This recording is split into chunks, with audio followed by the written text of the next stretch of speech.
dahil dito sa kasinungalingan na sinasabi ni Yusek Nikiti ng DOJ. Ang balita kasi is na-convict after 1 year of trial itong si Alice Guo for human trafficking.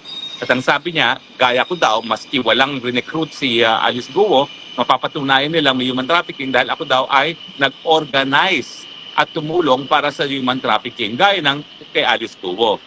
Ako po, kasinungalingan yan. Yusek T. Dami yung trabaho dyan para habulin yung mga nagnakaw ng pondo ng bayan. Yun na lang ang atupagin mo. Bakit po iba ang kaso ko kaysa kay Alice Guo?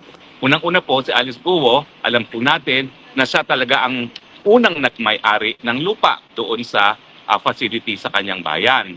Pangalawa, siya yung nagbenta kapalit ng shares doon sa kumpanya na nagpopogo doon sa kanyang bayan. Pangatlo, inamin din na siya yung may-ari ng mga improvements doon sa Pogo facility sa kanyang bayan. So makikita nyo na meron siyang ownership, meron siyang stock ownership doon sa kumpanya na mamay-ari ng Pogo. At pangatlo ay lumalabas talaga na siya ay kasama doon sa korporasyon na nagpapatakbo ng Pogo. Sa akin po, ang hawak lang nila ay unang-una, ako po'y abogado ng isang kumpanya na nagpaupa sa isang Pogo.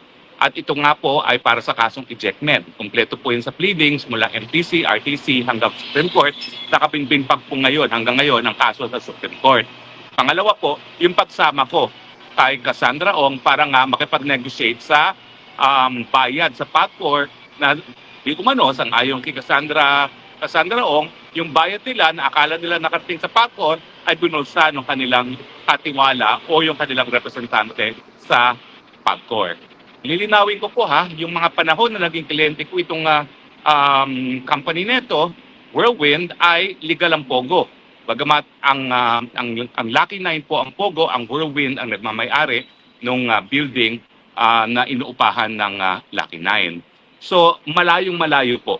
Sa kaso ko, walang nagsabi na ako'y nag-recruit, walang nagsabi na ako ay sapilitan ko silang pinagtatrabaho para pagsamantalang ang kanyang pagtatrabaho. At wala rin pong kahit anong ebidensya na nagsasabi na kasapi ako sa Lucky Star o sa Whirlwind bukod sa pagiging abogado.